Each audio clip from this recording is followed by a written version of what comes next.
গত কয়েক বছর যাবতে গাজায় যে বিভিন্ন হামলা হচ্ছে, আমাদের ফিলিস্তিনি মুসলমান ভাইদের উপরে যে অত্যাচার হচ্ছে, তার প্রতিবাদ গত ঈদের সময় আমাদের যে নির্মম বর্বরতা হামলা, আমাদের মুসলমান ভাইদের উপরে যে অত্যাচার, বোমা হামলা, এর প্রতিবাদ স্বরূপ আজকের এই মিছিল। আমরা তাদের বিরুদ্ধে এবং ইসরায়েলি সকল পণ্য বয়কট করব। মুসলমানদের উপরে যে অত্যাচার এবং তার যে নিষ্ঠুর, তার বিরুদ্ধে সোচ্চার হওয়ার জন্য আমাদের আজকে এই কর্মসূচি। প্রথমত মানুষ হিসাবে এবং একজন মুসলিম হিসাবে আমাদের কাছে এটা অত্যন্ত খারাপ, এবং কি আমরা মুসলমান জাতি হিসাবে মুসলিম সারা বিশ্ব যেভাবে নিশ্চুপ আছে, তার বিরুদ্ধে আমরা খুবই মর্মাহত।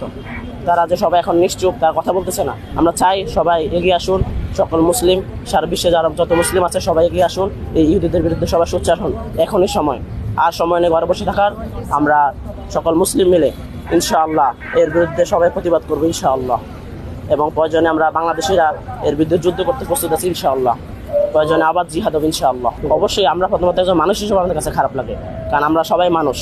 হোক সে হিন্দু, হোক সে ইহুদি, হে নাসারা, সে মুসলিম, আমরা সবাই মানুষ। কিন্তু তারা যা অত্যাচার শুরু করছে আমাদের নিরীহ মুসলিম শিশু বাচ্চা হতে শুরু করে ছোট বড় বয়স্ক সবার উপরে যে অত্যাচার, নির্যাতন এবং কি বোমা হামলা, এর কোনো কি বলার ভাষা নাই আমাদের।